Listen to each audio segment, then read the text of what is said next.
Good afternoon and welcome to the Midday Mull for Thursday, the 23rd of April. This morning I was reading through the Psalms and I was reading Psalm 34.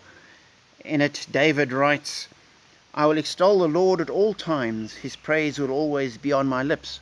My soul will boast in the Lord. Let the afflicted hear and rejoice. Glorify the Lord with me. Let us exalt his name together. I sought the Lord, and he answered me. He delivered me from all my fears. Those who look to him are radiant. Their faces are never covered with shame.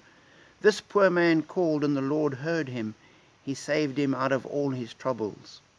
The angel of the Lord encamps around those who fear him, and he delivers them. Taste and see that the Lord is good. Blessed is the man who takes refuge in him." And the psalm continues in a similar vein, which is a fairly sort of standard psalm, God hearing the cry of the needy and being wonderful. But the prefix to the psalm makes it interesting. It says that this is a psalm of David when he pretended to be insane before Abimelech, who drove him away, and he left. So this psalm was written in the context where David had, reading the scriptures, had made a completely bad choice. He was running away from Saul and ran to the enemy and thought he'd find sanctuary there. And it seems, as I read through it, that at that point David suddenly thinks, oh, maybe this wasn't such a good idea. And so when he comes before Abimelech, he feigns madness and gets driven away.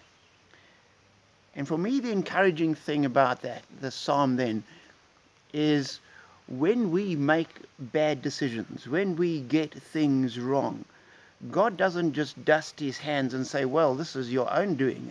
This wasn't something that came upon you unexpectedly. This is your choice. Your stupidity got you into this position.